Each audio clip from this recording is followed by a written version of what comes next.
Bom, meus irmãos, bom dia de novo.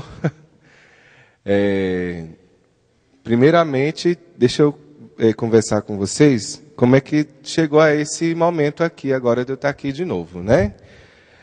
A Beatriz, né? Beatriz? Isso. A Bia, ela sondou com vocês a respeito da última aula, falou comigo e tudo. E aí comentou que ela estava planejando ter um momento que os professores hoje estivessem todos juntos aqui, sendo alunos também, porque amanhã é o dia do professor e tudo. E aí ela me desafiou a estar aqui de novo, né? E eu pensei, meu Deus, achava que era ano que vem só, porque achava que era só no próximo dia de seminarista que eu ia voltar. Mas a gente está estudando para poder ensinar melhor, estudando mais, né? Aí com esse desafio, casou o mesmo momento de que lá no seminário, obrigado, lá no seminário esses últimos dias, assim, na aula de hermenêutica, a gente teve aula sobre ensino, sobre provérbios, uma aula sobre os livros de sabedoria. E aí estava bem fresquinho na cabeça uma abordagem que a gente foi interpretando e processando mesmo, mastigando bem direitinho, Provérbios 22. Aí eu falei, bom, eu vou tentar. Aí eu vou tentar correr atrás. O professor indicou um material bem legal do Dr. Bruce Waltke, que eu não sei se o pastor conhece. Maravilhoso. Eu comi esse material. Comi mesmo, sim, literalmente. E ela deu o tema para mim da seguinte forma. Então eu vou apresentar para vocês hoje algumas reflexões com base nesse estudo do Dr. Bruce, junto com o próprio texto, como eu fiz com o Tito com vocês, versículo a versículo. No caso, a gente vai trabalhar em Provérbios 22, tá? Do verso 1 ao verso 16. Vamos ver se vai dar tempo de trabalhar todos eles. Se não der, a gente trabalha pelo menos bem trabalhada a primeira parte. Tá bom?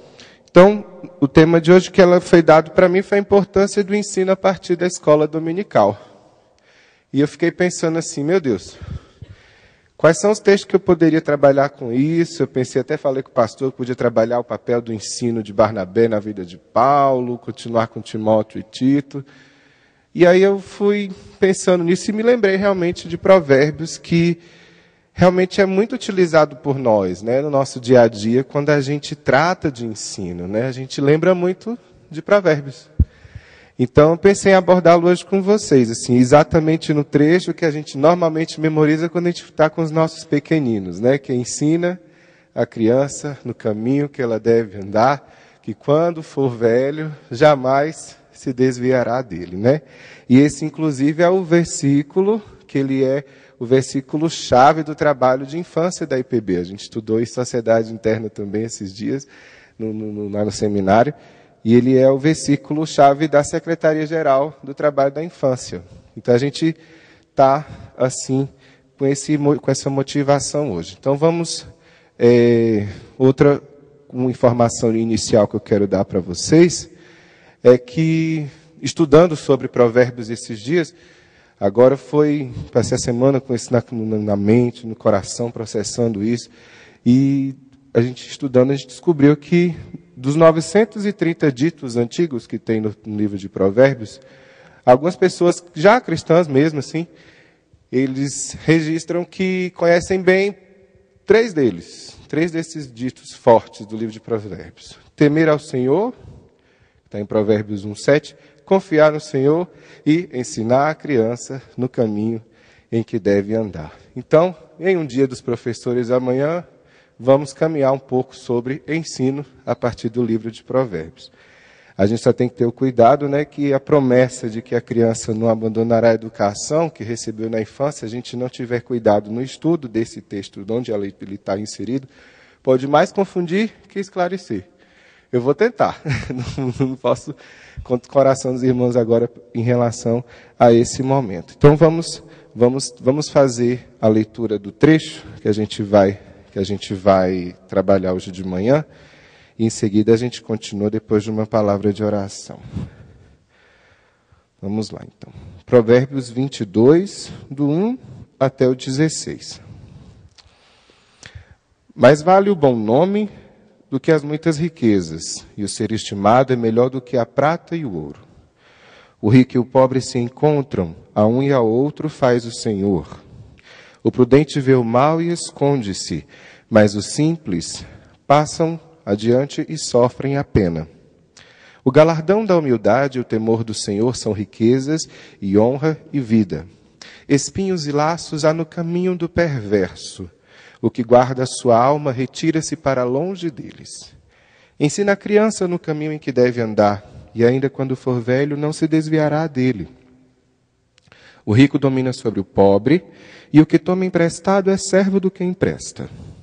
O que semeia injustiça cegará males, e a vara da sua indignação falhará. O generoso será abençoado, porque dado seu pão ao pobre, lança fora o escarnecedor, e com ele se irá a contenda. Cessarão as demandas e a ignomínia. O que ama a pureza do coração e é grácil no falar, terá por amigo o rei. Os olhos do Senhor conservam aquele que tem conhecimento, mas as palavras do iníquo ele transtornará. Diz o preguiçoso: um leão está lá fora, serei morto no meio das ruas. Cova profunda é a boca da mulher estranha. Aquele contra quem o Senhor se irá cairá nela. A estultícia está ligada ao coração da criança, mas a vara da disciplina a afastará dela. O que oprime ao pobre para enriquecer a si, ou o que dá ao rico, certamente empobrecerá. Vamos ter mais uma palavra de oração nesse momento, por gentileza? Oremos então. Senhor, essa é a tua palavra, Pai. Nós estamos aqui hoje com liberdade para ter acesso a ela. Disponibilidade na nossa língua. Pai, nos ajuda agora nesse momento, nos esclarece, Pai, a partir do teu texto, o que tu tem para nós hoje durante esse dia. Senhor, em nome de Jesus, fala conosco, apesar de nós. E fica conosco, mantém nossas mentes cativas ao Senhor, Pai. Em nome de Jesus, muito obrigado por esse momento, Deus. Amém. Queridos, uma dica que a gente foi instruído a respeito do estudo de Provérbios é que a gente tem que estar lembrando que Provérbios, a gente precisa lembrar sempre que Provérbios traz a ótica do reino de Deus. E naturalmente, essa ótica não vai ser tão clara para a nossa mente do nosso mundo hoje. O que é isso? Eu, cidadão, século XXI, pode ser que na leitura que eu faça do texto eu não consiga perceber ou aceitar determinadas coisas que ele apresenta. Mas ele está trazendo com a sua linguagem poética, que ele é um livro que faz parte de uma literatura poética dos livros do Antigo Testamento, junto com Salmos, Eclesiastes e também até o livro de Jó, é o grupo dos livros de poesia. Ele traz cosmovisão do reino de Deus, como o reino de Deus funciona. E, assim, outra coisa que ele faz, ele prioriza a tradição e a experiência de vida, ao invés de nós hoje que estamos acostumados com a mudança rápida e ser novo é que está bom, mais novo é que vale. É uma coisa importante a gente lembrar em relação ao livro de Provérbios. Como é que eu vou caminhar com vocês agora aqui? Eu vou trabalhar com vocês o que eu consegui perceber a partir das várias traduções em língua portuguesa desse material de Provérbios. A gente vai trabalhar segundo os comentários e estar atento aos elementos do texto. Quando a gente observa Provérbios assim, esses momentos que a gente lê, a gente encontra uma divisão em dois blocos de texto que tecnicamente é chamado de perícope, mas a ideia aqui são dois blocos de sentido, que são separados por duas ações verbais fortes, que é tipo verbo imperativo mesmo. Qual é a primeira que separa, que você vê que separou bem a ideia? O ensinamento, de ensina a criança, que está no verso 6. E a segunda é exatamente no verso 10, que começa a segunda parte de sentido bem separado, que é o lança. Essa ideia do lançar. Lança fora o escarnecedor e com ele se ir à contenda. Eu achei muito interessante e didático essa separação, porque no verso 6 você tem um pedido de que essa depravação inata das pessoas, da gente, do ser humano, seja corrigido o quanto antes possível. Aí tem explicando por que isso, até chegar no 6. Na sequência, lá no final do texto, no versículo 15, você vai ter o quê? Que esse mesmo ensino de lá do 6 de instrução seja reafirmado e, se preciso for, com severidade. Lá no versículo 15. Então, esses dois blocos distintos, a gente extrai o quê? O Senhor retribui a virtude, mas castiga a maldade. Qual é o foco disso? Dar sobriedade aos ricos, consolar os pobres, advertir o opressor e consolar o oprimido. Vamos para o texto. Se a gente perceber aqui, a estrutura, vamos dividir aqui esses dois blocos. Que eu separo bem certinho aqui, ó. Versículos. Primeiro bloco de sentido, soberania do Senhor. Esse aqui, primeiro bloco, está explicando claramente a soberania do Senhor.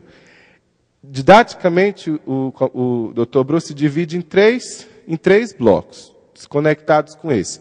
É como um movimento de pêndulo. Você tem soberania do Senhor, mas começando de um lado, responsabilidade humana combinada com essa soberania, vai para o outro, retribuição do Senhor, a nossa obediência e reconhecimento da soberania dele, mas no centro a gente tem o quê? O ensino. E ele vai ilustrando no começo, faz um movimento para o ensino e continua fechando o que ele abriu para depois começar outra ideia. Isso é fantástico. Olha só isso aqui, ó. Olha o começo, olha o texto. Mais vale o bom nome do que as muitas riquezas, e o ser estimado é melhor do que a prata e o ouro. O rico e o pobre se encontram, a um e a outro faz o Senhor. O prudente vê o mal e se esconde, mas os simples passam adiante e sofrem a pena. O galardão da humildade e o temor do Senhor são riquezas, e honra e vida. Espinho e laços há no caminho do perverso. O que guarda a sua alma, retira-se para longe deles. Tudo falando de soberania do Senhor. Que exemplos ele está usando em cima disso? Relação com valores. Valores em relação a riquezas e valores monetários também. E a gente, quando vê isso daqui, tem um ensino centrado de quê? Imagina a cena de um pai falando para um filho quais são as prioridades da vida. Explicando, meu filho, a riqueza que você vê as pessoas ensinarem lá fora, no mundo, isso é dito que isso é a prioridade. Mas não é bem assim, não é assim. Na verdade, o que é prioridade? Humildade, temor do Senhor, isso é riqueza. E também lá no começo, é a preservação do bom nome. Olha o que é que ele diz quando a gente estuda mais a fundo a questão do bom nome. É o quê? É um bom caráter do indivíduo e a sua memória. Depende de quê? Da sabedoria. Essa sabedoria é uma expressão externa da sabedoria interna de um indivíduo. Qual é o ponto-chave aqui? Bom nome e estima são elementos centrais da grande riqueza, que vale mais que o quê? Prata e ouro. Essa sabedoria interna, hoje, da revelação, que a gente já tem em quem? Em Cristo Jesus. Ela é uma ponte direta para a gente lembrar que em Cristo nós temos a verdadeira sabedoria. Quando eu comecei a ver provérbios dessa forma, eu entendi a crítica que os comentaristas falam, que às vezes a gente que às vezes é mais novo na fé, que a gente às vezes está começando a estudar com mais diligência ou profundidade o texto bíblico, a gente começa a se confundir às vezes com a parte simbólica de provérbios, achando que ela parece que não faz sentido, mas faz. E muito. Porque ela está falando da cultura do povo de Deus e ela está sinalizando a aliança que a gente tem no Novo Testamento. Então, sem virtude, é até possível a gente conseguir riqueza. Mas não é fácil conseguir um bom nome se não tiver virtude. Afinal, a riqueza pode passar de maneira inesperada. Vem fácil e vai fácil, a gente diz direto, né? Aqui no nossa cultura. Mas o bom nome permanece. Ele é fruto da sabedoria que vem de quê? Do temor do Senhor. Qual é a ponte? Que a gente liga direto isso. Lucas 7, de 4 às 5. Vamos lá. Para a gente ver um exemplo de conexão com esse entendimento.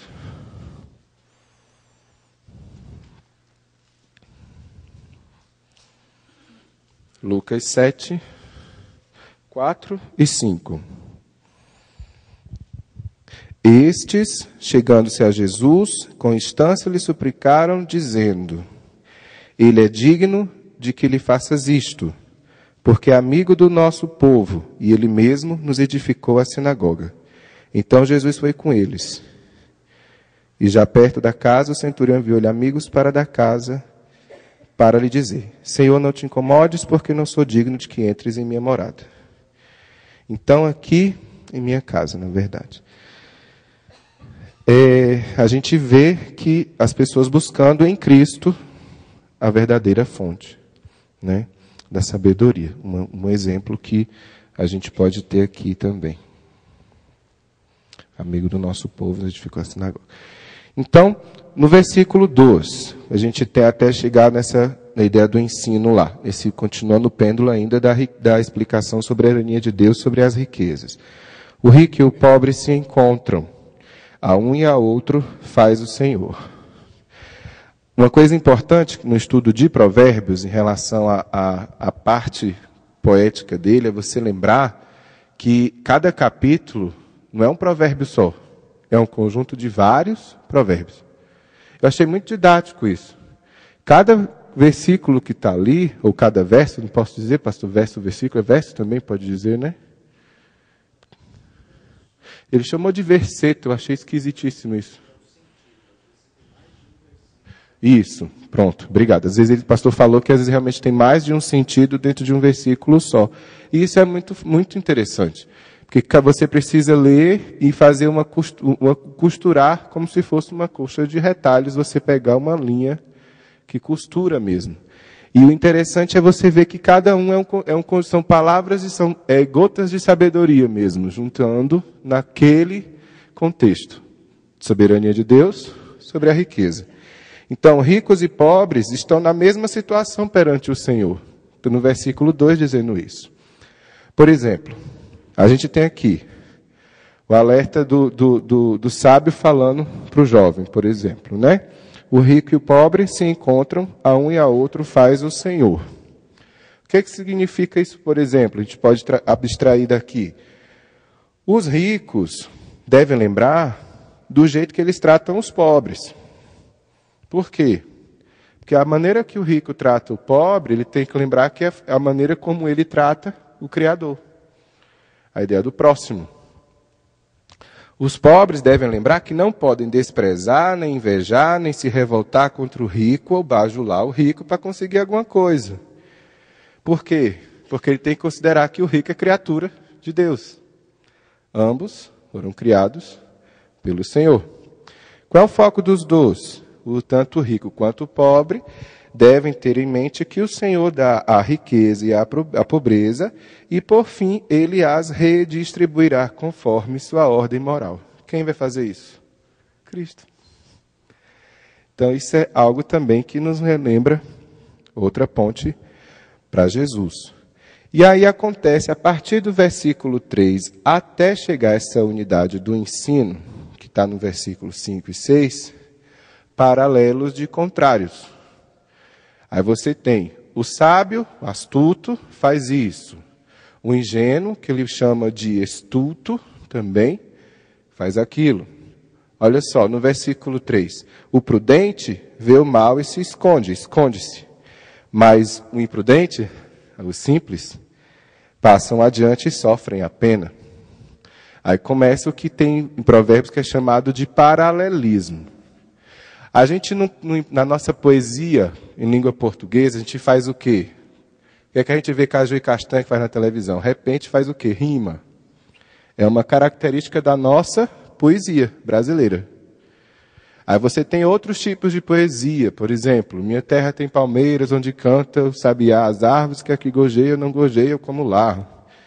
Vou-me embora para passar, do lá eu sou amigo do rei. Então são poesias do nossa cultura brasileira, que tem uma forma de funcionar. Na poesia hebraica, que é onde se encaixa provérbios, não tem rima. E eu fiquei assim, a gente, rima, mas sem rima não é poesia? Tem poesia sem rima. No caso, que é o estilo poético que está aqui sendo destacado. Paralelismo. Uma coisa chega, entra, aí vem uma diferente embaixo, mas a próxima que entrar é igual a que veio primeiro. Aí você vai ver um primeiro combinando com o terceiro, que combina com o quinto. Ímpares combinando, aí pares combinando. Essa combinação que é uma coisa após a outra é paralela. Aí vem essa ideia do paralelismo. Em Provérbios, nesse caso aqui, paralelismo de contrários, que ele está chamando de antitético, que é uma coisa contrária à outra.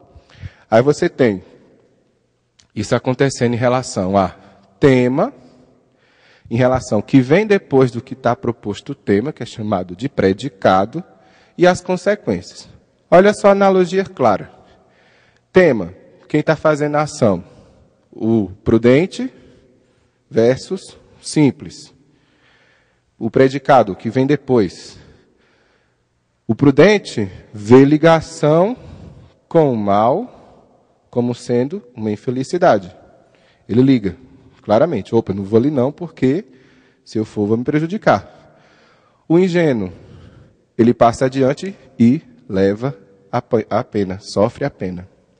Então, está sempre comparando, uma ideia de paralelo, né? E a consequência, se esconde e sofrer o que ele chama aqui no texto aqui, de sofrer a pena. Isso são paralelos. O que é que a gente entende disso? As pessoas prudentes discernem pela fé a ligação entre generosidade e enriquecimento e entre tirania e empobrecimento. Olha só a profundidade da aplicação disso. Os ingênuos não veem essa ligação e, portanto, agem de modo precipitado, sem considerar pela lei moral, e não tomam precaução para encontrar a salvação enquanto podem. A gente não consegue, às vezes, ver tudo isso, mas a mensagem é: Deus é soberano das riquezas. Riquezas estão na mão do rei. Eu, como prudente, tenho que lembrar que se o rei é rico, ele precisa ser o quê? Generoso. E não tirano. Se ele for tirano, ele vai poder ser causa de empobrecimento. Forte, né? Versículo seguinte, versículo 4. Vamos lá. O galardão da humildade e o temor do Senhor são riquezas e honra e vida. Olha só.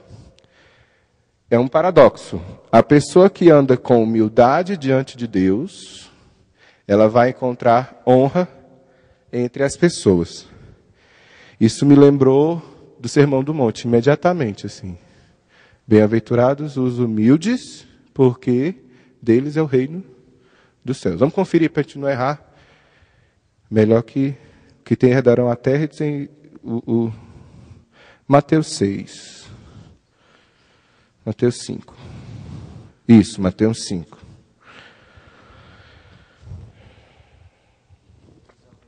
Isso, Deus é o reino dos céus, isso.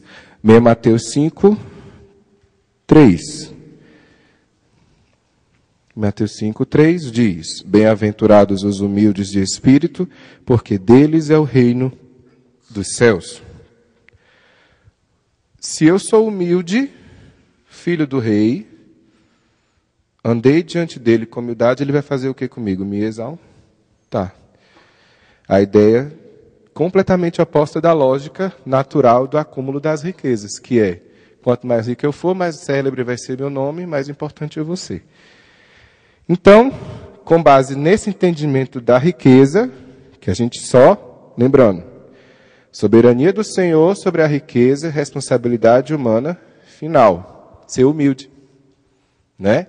Em seguida, a gente vai para o tronco dessa parte do texto, que é o quê? Educação do jovem no caminho do certo.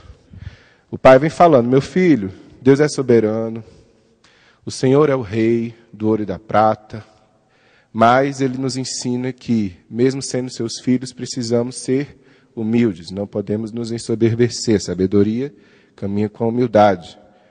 Então, chega nesse ensino do jovem. Jovem aqui eu achei interessante que é aplicado desde a idade de filho pequeno até maior, filho maior também. Uma pessoa protege o jovem no caminho mortal dos perversos, dedicando no início da vida aquilo que é contrário à sua maldade natural, que é a ideia da tendência natural do ser humano para o pecado, quando ele está longe do Senhor. Olha só, vamos ver aqui no versículo 5. Espinhos e laços há no caminho do perverso, o que guarda a sua alma retira-se para longe deles. Aqui é bem cultura do povo de Israel, do povo hebreu, olha só. Por quê? Esses laços, se você vai estudando mais a fundo, assim, você vai percebendo que é um ensino para o pai dizendo para o filho, ó, cuidado meu filho, cuidado nos caminhos onde você vai, porque em alguns caminhos por onde você anda, existem armadilhas. Essas armadilhas são como laços, igual quando a gente já vê em desenho animado, que você está andando, tem aquele lacinho que a pessoa pisa e a árvore deixa pendurada. É uma figura muito próxima disso, que são laços para pegar pássaros. Tanto é que você tem passarinheiros também ligados a isso daqui. São armadilhas, um caminho cheio de armadilhas. Se você não tiver cuidado, você cai. A ideia dele falar isso, que são uma referência, por exemplo, de uma metáfora, uma referência é uma simbólica, para que o jovem tenha cuidado com as tentações que o atraem.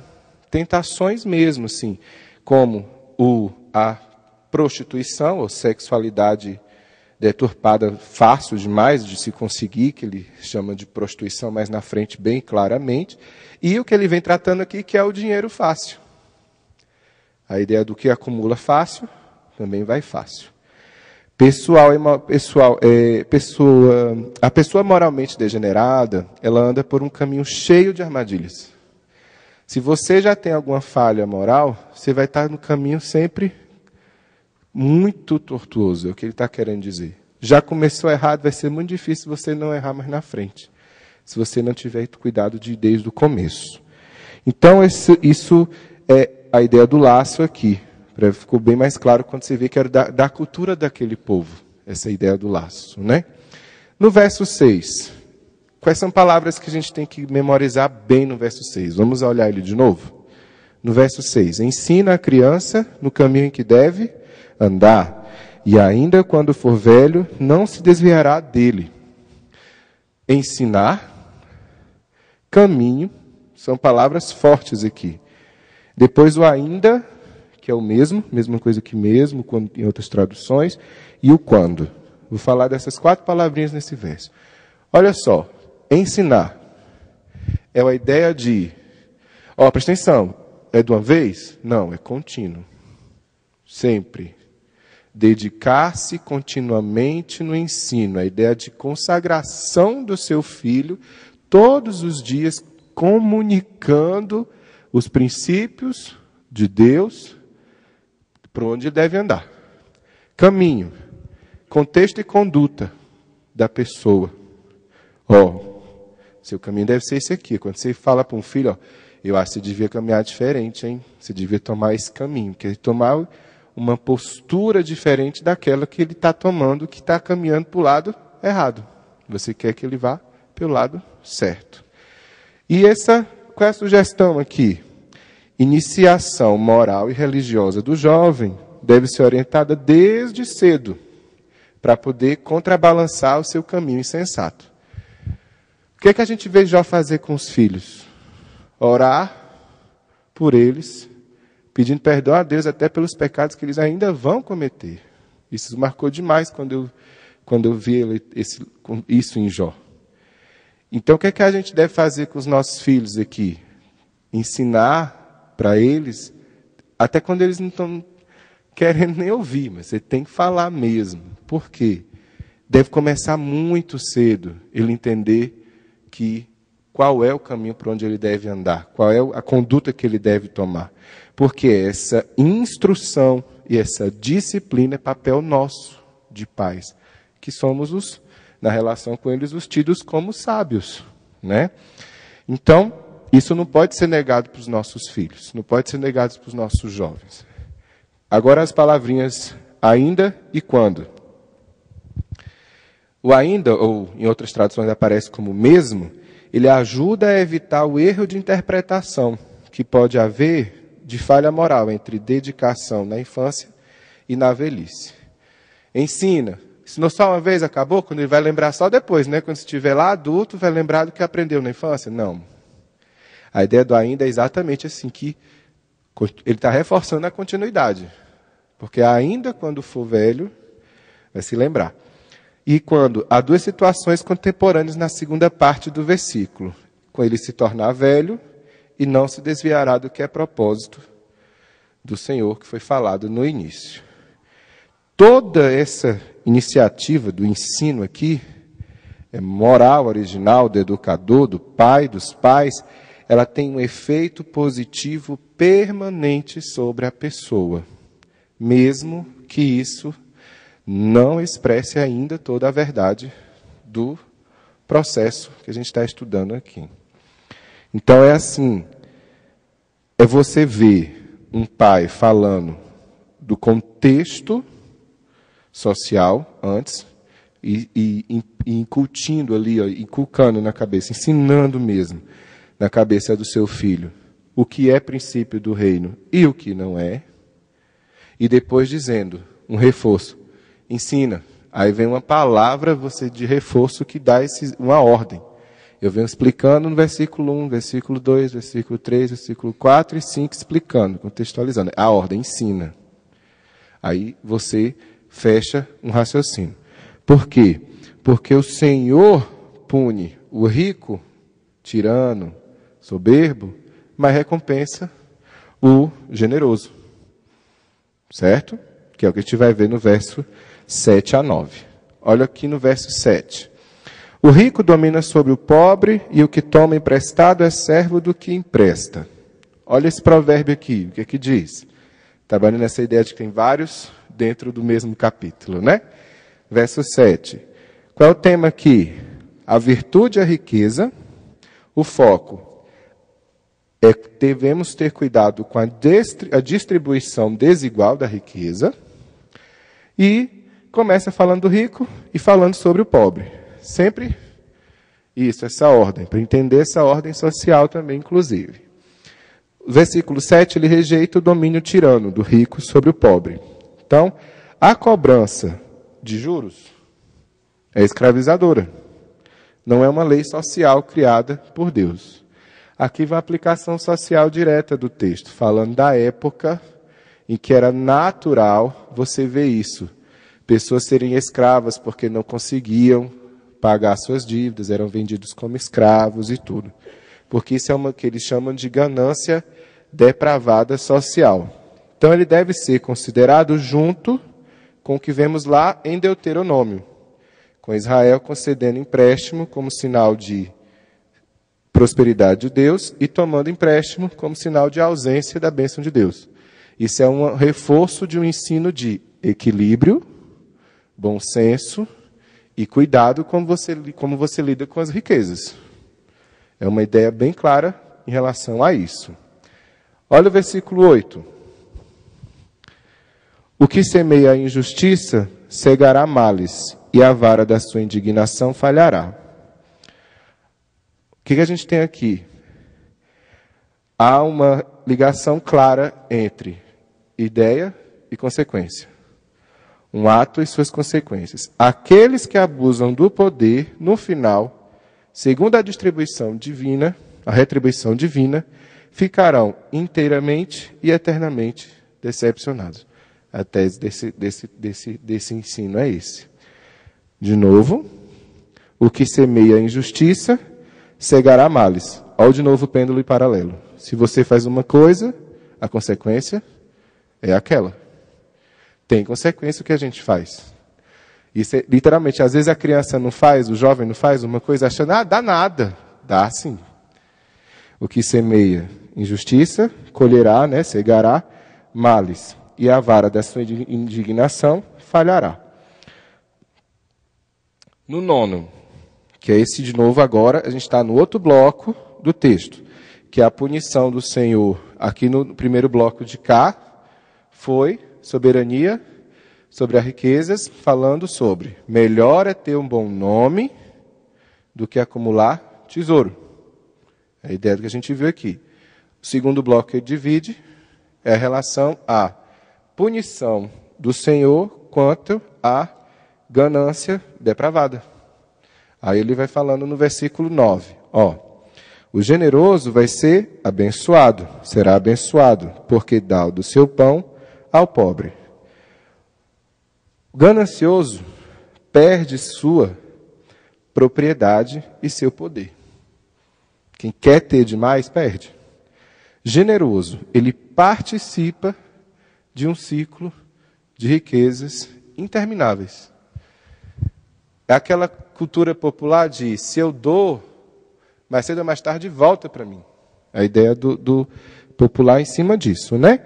Ao invés de se tornarem agiotas profissionais, escravizadores dos pobres, esse trecho aqui instrui os ouvintes e os leitores a darem aos pobres de todo o coração, de maneira generosa.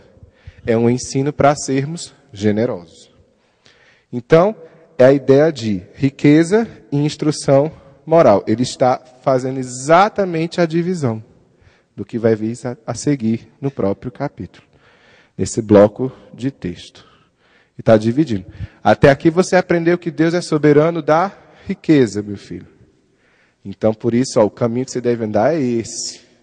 Tem que te instruir, que quando você for velho, você jamais vai se desviar desse caminho, dessa postura, dessa conduta de vida. Mas, tem mais. Agora, além de você saber lidar com os valores de Deus, como lidar com suas finanças, você tem que ter uma ideia do que é moral, da moralidade. Então, vem essa ideia de valores, riqueza, junto com instrução moral. Aí vem outra divisão de bloco, que vai do 10 ao 16. Olha só. Isso aqui, de 1 a 9, a gente trabalhou aqui. Agora, vamos à ideia de riqueza e instrução moral. Essa aqui vai dos versos 10 a 16. Nessa fase aqui, continuam várias pontes com Cristo, tão fortes quanto as que a gente viu ali nos desiguais na terra, mas iguais no céu, que é o que ele vem apresentando antes. Contrastes entre ricos e pobres, que essa ideia-chave que a gente está exposta aqui na primeira parte, a gente percebe que, ao modo de cada bloquinho de versículo, ela procura, com muita clareza assim, de significado na parte da cultura de lá, sarar esse rompimento social natural entre as classes, que destrói a paz da comunidade. Tanto é que os estudos trabalham. Houve generosidade, tem paz na comunidade.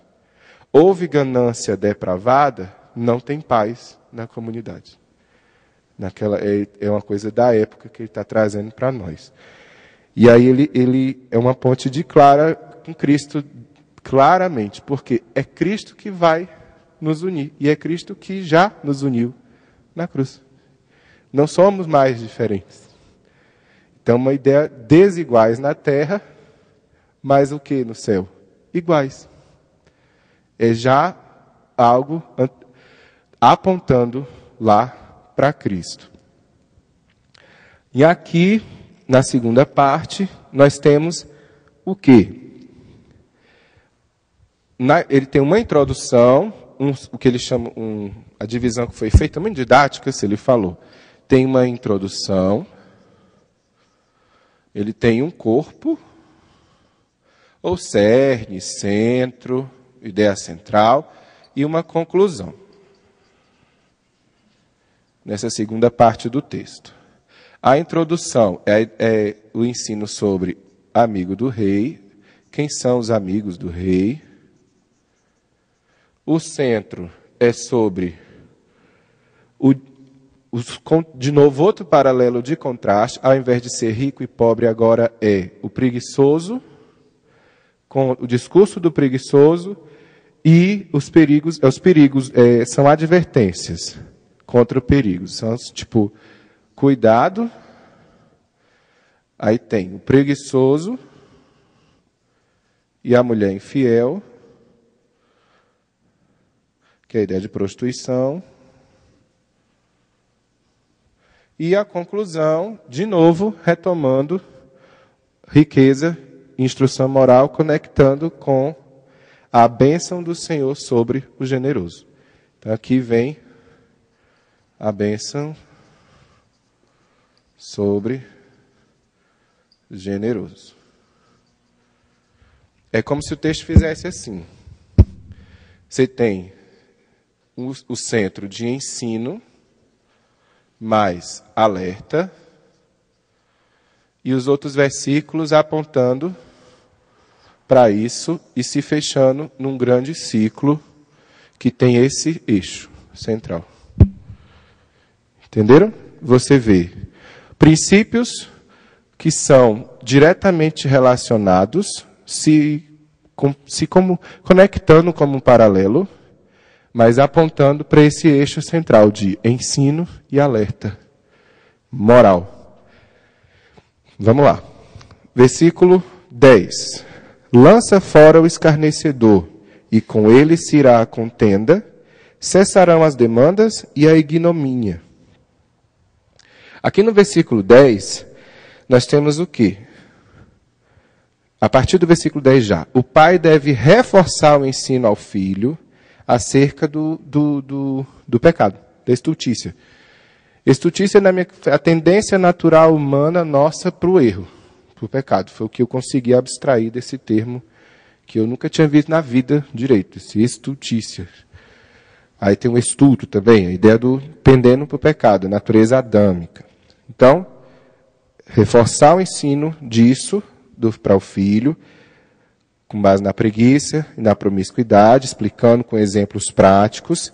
E o que? Lá mais na frente vai ter dizendo sobre, inclusive, se for necessário, para reforçar esse ensino, agir de intervenção física.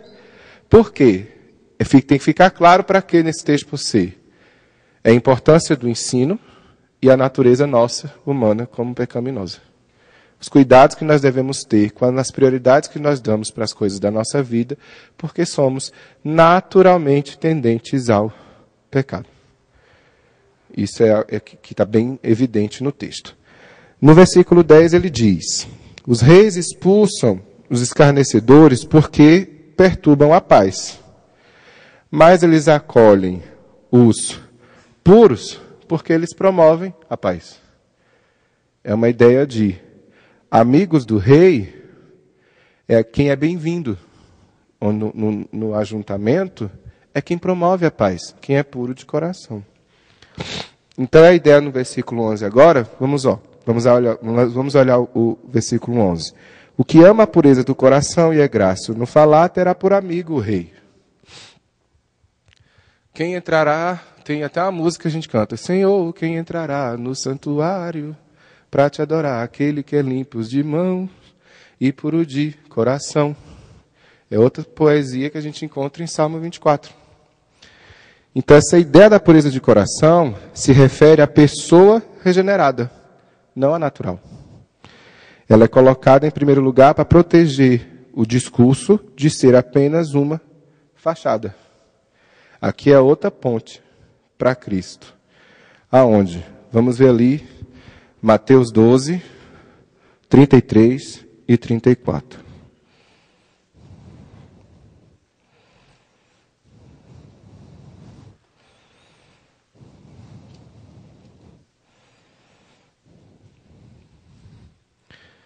Mateus 12, 33 e 34, essa ideia de tem que ser mostrada realmente a pureza, olha só.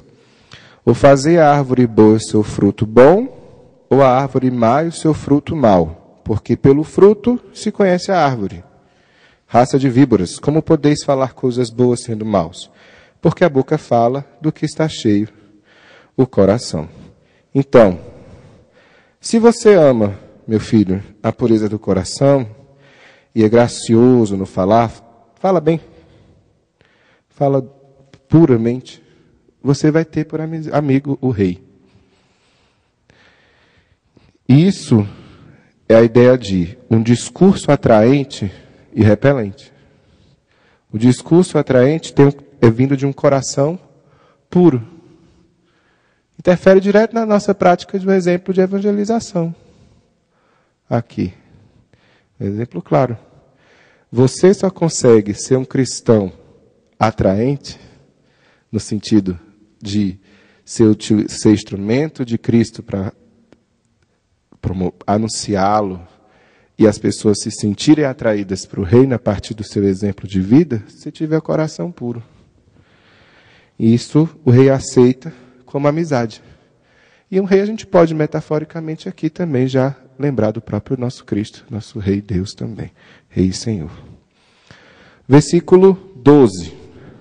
Estamos caminhando para o corpo, essa ideia dos alertas. Ó. Já vimos o que é importante ter. É perceptível que ele vem de fora para dentro. Ele mostrou a conjuntura social lá no começo, o que é mais valioso, ter um bom nome, as riquezas e tudo, e mostra para dentro. Ensina, meu filho, vá.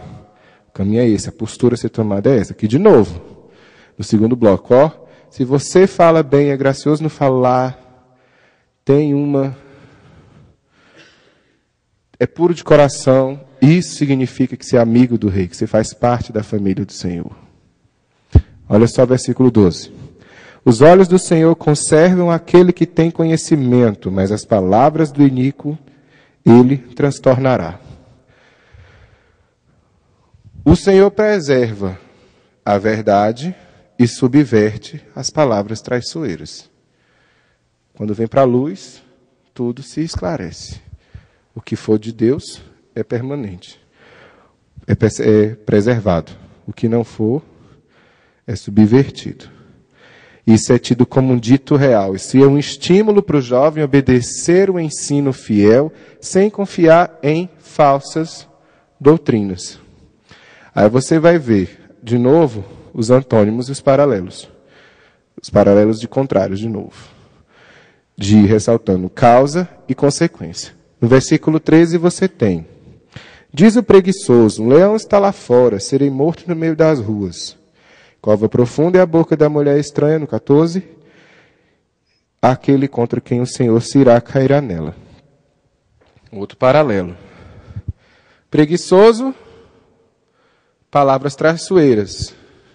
Ideia de quê? Dinheiro fácil. Quando ele está falando aqui, isso aqui foi uma figura que ele utilizou. O leão está lá fora, serei morto no meio das ruas. Rapaz, vou não. Sair daqui não. Eu sair daqui do meu dinheirinho garantido, de boa, estou trabalhando para mim, eu não vou fazer nada lá fora, vou não. Preguiça. A ideia de querer enricar de maneira fácil, querer acumular riquezas pelo caminho mais rápido, o caminho mais fácil. A partir de quê? De palavras traiçoeiras. Tem que ter muito cuidado, porque o preguiçoso faz esse tipo de coisa.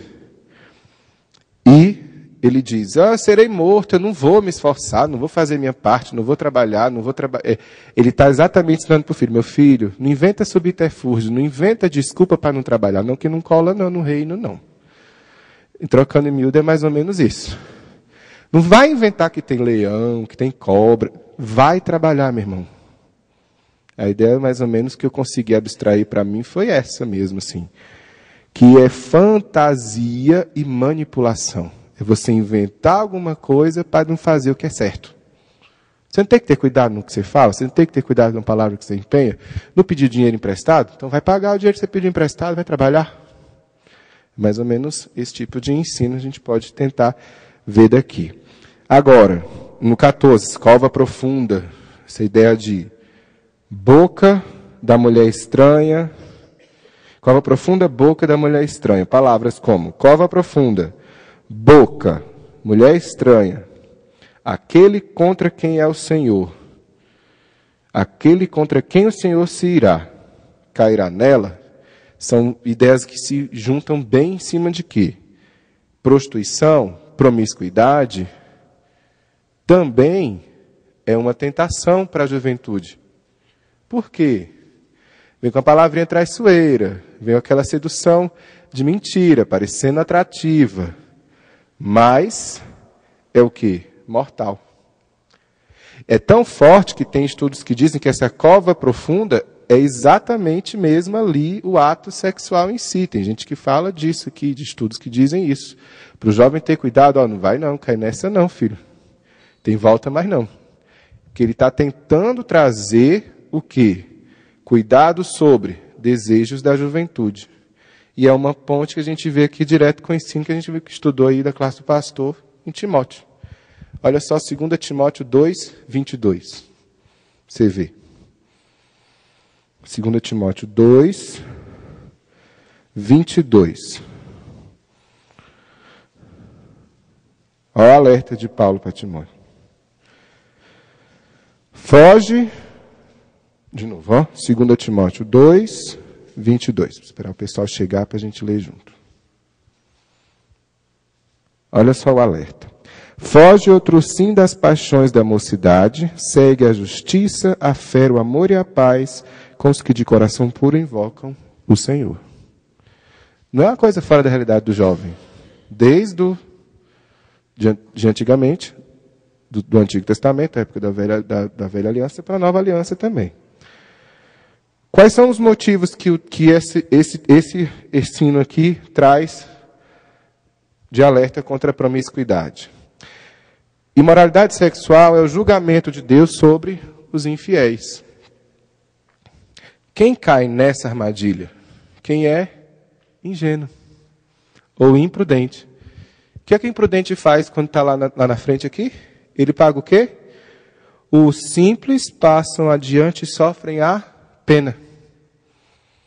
Não teve atenção, acaba se prejudicando. Quem é que não cai? O prudente, o piedoso. Que o quê? O que é que ele fez? Ele guarda e obedece aos ensinos dos mestres e sábios e tem o rei piedoso como amigo. Então, segundo o alerta, sua boca, essa boca da mulher estranha, é instrumento de Deus para castigar o insensato já amaldiçoado. Ela aponta para o perigo e para a morte. Aqui é afirmado, o pai afirmando, o sábio afirmando para o seu jovem que está sendo instruído, que o adultério já está sob maldição do Senhor. Então, aquele que é amaldiçoado pelo Senhor percebe sua perdição pelo fato de cair nela. Verso 15. Vamos lá. A estutícia está ligada ao coração da criança, mas a vara da disciplina a afastará dela. Estamos começando a fechar a nossa colcha de retalhos. Paramos lá no 6, com o ensino do caminho.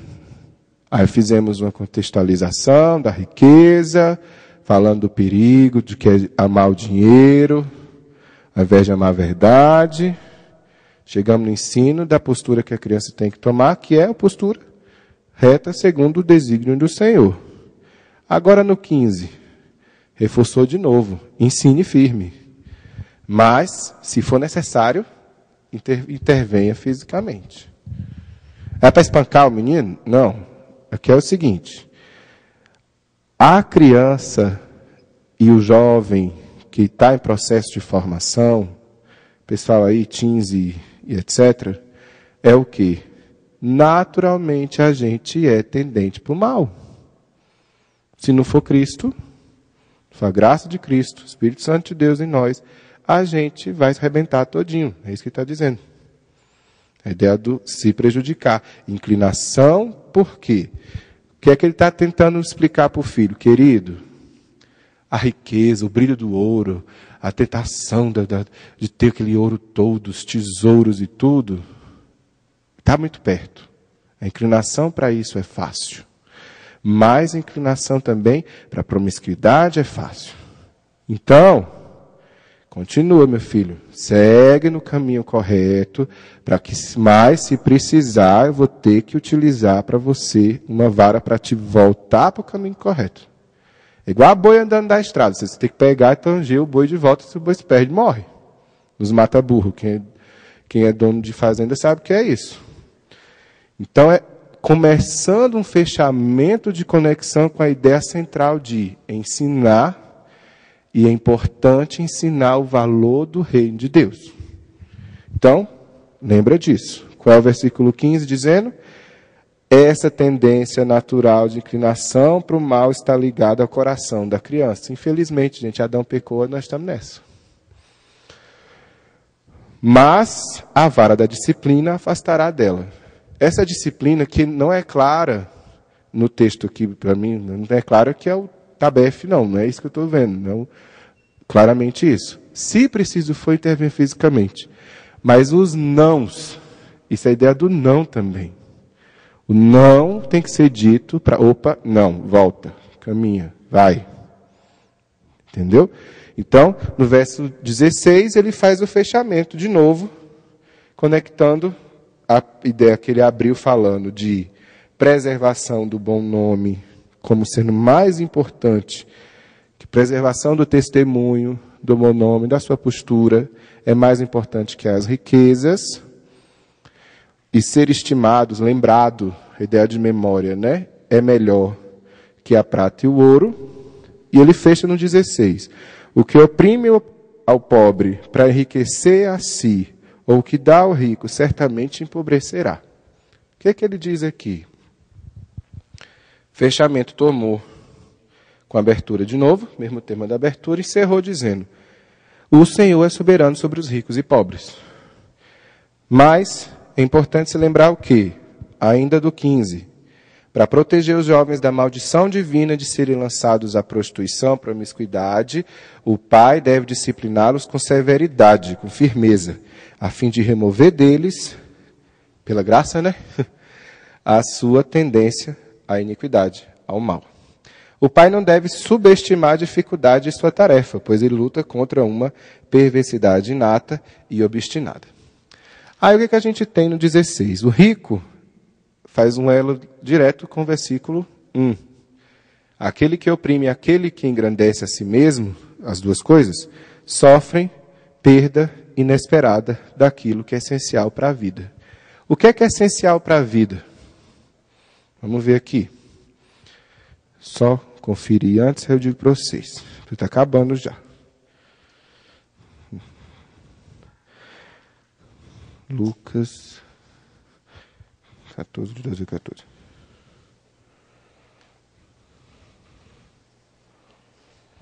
Isso, exatamente. Lucas 14, de 12 a 14. Para a gente já... É outra ponte. O que é essencial para a vida. Porque a pergunta-chave final é qual é a nossa maior riqueza. A gente vai já falar dela, para a gente encerrar. Lucas 14, de 12 a 14. Veja só lá.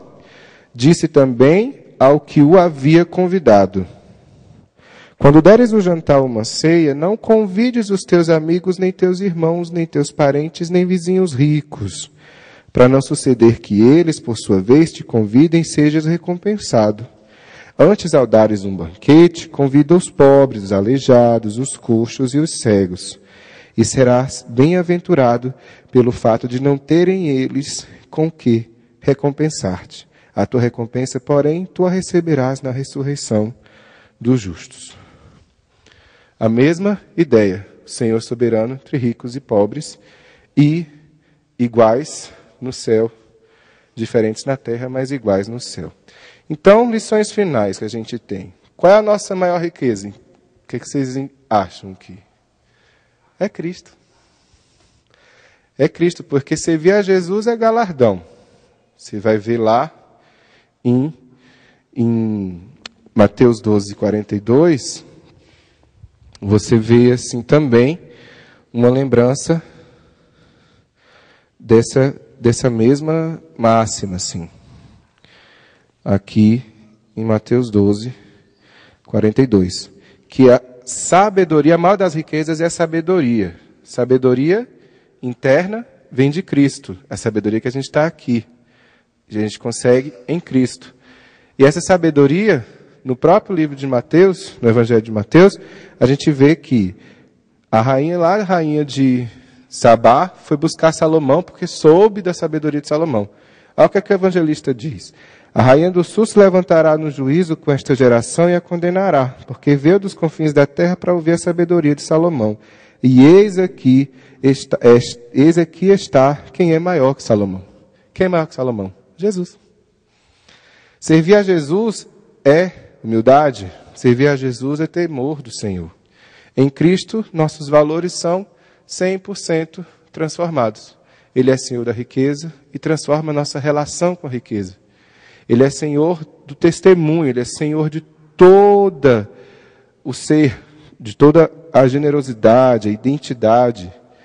Ele é um modelo a ser seguido. Então, Ele transforma a nossa relação com a gente mesmo também.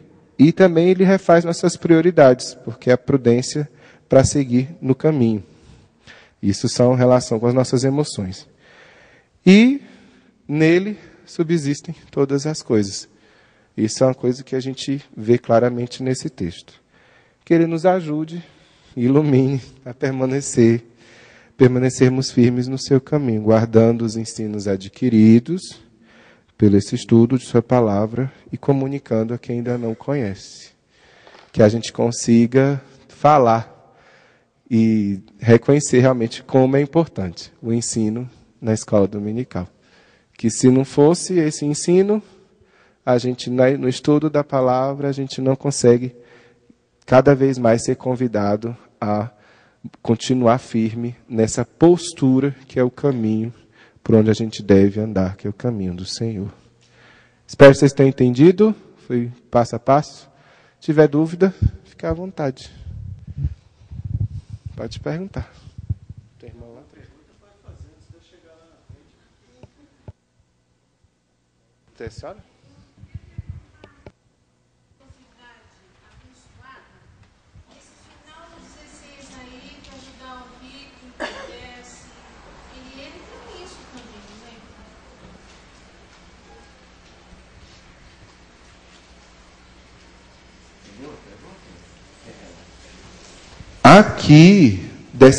Aqui, aqui a questão é assim, ó, o que oprime ao pobre para enriquecer a si, ou o que dá ao rico certamente empobrecerá. Aqui o foco não é generosidade, não, aqui que eu estou vendo. Aqui é desmedido, sabe? Quando você inverte a prioridade. É a opressão, é injustiça mesmo. Que a generosidade é mais para cima. Que ele vem falando até ele explicar a prioridade mesmo. Que não é o foco na riqueza, mas é o foco na distribuição disso. Que você vê realmente qual é a prioridade, que é conhecer a Deus e ver que Ele, sendo rico, te ensina que sendo humilde, compartilhando essa riqueza que você tem nele, aí é que você vai ser rico. E não acumulando dinheiro. Entendeu? Certinho? Espero que eu tenha ajudado. Tá certo. O Saulo é muito corajoso, que é bem difícil a gente estudar provérbios, especialmente pegar textos mais abrangentes, né? Justamente pela essa característica que tem dos provérbios, às vezes, em si, ter lições que às vezes não se conectam tão fácil. Só essa pergunta sua, Dilma, posso prolongar um pouquinho? A gente tem uma tendência natural, estultícia nossa, favorecer os mais fortes e os mais ricos. Já viu como as pessoas puxam? Desculpa, eu ia falar puxar um saco, né? É uma palavra muito chula. Mas favorecem os mais poderosos. Se tem a tendência, aparece um rico ali, tem uma cadeira bonita aqui para sentar. Para quem que você estende? Para quem? Não é quase natural para a gente... Chegou um homem de paletó e gravata, você cumprimenta ele assim com a deferência. Aí chegou um de sandália de dedo, você cumprimenta educadamente, mas já não. Então ele está dizendo o seguinte: toma muito cuidado, que o caminho de enriquecer-se verdadeiramente não é este. É buscar o Senhor. Então ele usou um texto muito interessante para fazer o link, que é aquele: você convidar alguém para ir na sua casa para... Não convida o rico, convida o pobre. Você viu o texto lá de Jesus? A gente tem... Salomão, ele conviveu com a riqueza. Não dá para a gente esticar muito, que Provérbios é muito rico de sabedoria. Por exemplo, toma muito cuidado quando você se aproxima com o rico com a intenção de ficar rico. Isso é um grande laço. E o seu coração vai pedir isso. A gente quer ter amigos ricos, não é? Você conta para a pessoa assim: eu tenho um amigo. Quando você tem alguém importante no seu relacionamento, não é a pessoa que você mais gosta de falar: eu conheci fulano. Eu, por exemplo, conheci um cidadão, chama Fábio Júnior, sabe aquele cantor? Eu só apertei a mão dele, e ele nem me chamou pelo nome, mas eu conto para todo mundo: eu conheci o fulano. Toma muito cuidado, né? Eu acho que é esse aí que é um dos pontos desse verso, né? Aquele que pega do pobre, dá para o rico. Aquele que oprime o pobre, esse empobrecerá. A gente tem que aprender a ensinar valores. E a gente está ensinando para os nossos filhos ganhar dinheiro. Nós estamos investindo tudo para os nossos filhos ganharem dinheiro, ou não. Nós investimos em faculdade. E não é errado, mas olha às vezes o nosso objetivo. Esse é o que é o ponto. Quer dizer, tudo que a gente quer é que o filho ganhe dinheiro. Se a moça estiver namorando com um rapazinho que não está muito bem acertado na vida, mas ele não tem nem trabalho, filha. Ou não? Tá certo, tem que se preocupar com isso, mas tome cuidado se o seu objetivo não está em coisas elevadas. Saulo, muito obrigado pelo esforço, pela aula, pelo desafio que você encarou, né? Porque estudar Provérbios não é fácil. Ainda bem que apareceu um corajoso, que faz sempre que eu não prego em Provérbios. Mas assim, eu quero dizer para o senhor assim, que uma coisa que me marcou muito no estudo de Provérbios é que toda vez quando eu vou para alguma igreja que você visita, assim, um exemplo, aí tem um trabalho infantil, aí tem a frase enorme estampada desse versículo. Mas eu confesso para os irmãos, eu nunca tinha feito uma aplicação tão profunda dessa frase na minha vida. Como eu fiz agora com estudar esse momento assim, que é ensinar a criança no caminho. Não é ensinar, meu filho, é só Jesus, meu filho, tá bom, resolve. Não é isso. Não é só Jesus e tá bom. É os valores que estão por trás de andar no caminho, que andar com Jesus. Isso marcou demais, e é só ir lendo o texto inteiro, vendo o que é que ele faz, esse movimento que o texto tem, desde o começo onde está esse trecho, até o final que costura tudo, que você consegue ver direitinho. Isso foi uma bênção, assim, se os irmãos puderem ler esse texto de novo com mais calma, vocês vão ver como é que puxa uma coisa a puxar a outra. É fantástico. Alguma pergunta mais para o Saulo? Irmãos, eu quero lembrar, o Doce Missão lá embaixo, tá bom? Estão aguardando vocês ali, no feriado nós podemos nos aquecer ali no friozinho desse feriado, comendo um docinho. Vamos ficar em pé e vamos fazer uma oração final. Só pedindo graça do Senhor. Pai, a sabedoria que vem do Senhor, ela é tudo o que nós precisamos para temer-te mais e mais. Tua palavra nos ensina a clamar por sabedoria, e nós estamos fazendo isso aqui. Obrigado por palavras tão ricas na tua Sagrada Escritura, na tua palavra. Ela nos conduz a ti, Senhor. Ajuda-nos a fugir da estultícia de nosso próprio coração. Ajuda-nos a caminhar com nossos filhos no caminho correto e ensiná-los a ir mais adiante que nós. Obrigado pela vida do teu servo Saulo, pela sua família. Conceda a ele a mesma sabedoria, ó Deus eterno, de andar nos teus caminhos e ser um servo dedicado do Senhor. Obrigado por esse dia, que neste dia do Senhor, o nosso coração seja todo teu. Que não nos inclinemos a nós mesmos, mas a Ti, Senhor. Tudo o que Te pedimos em nome de Jesus. Amém. Bom domingo, irmãos. Que Deus abençoe. Até a noite, se Deus quiser.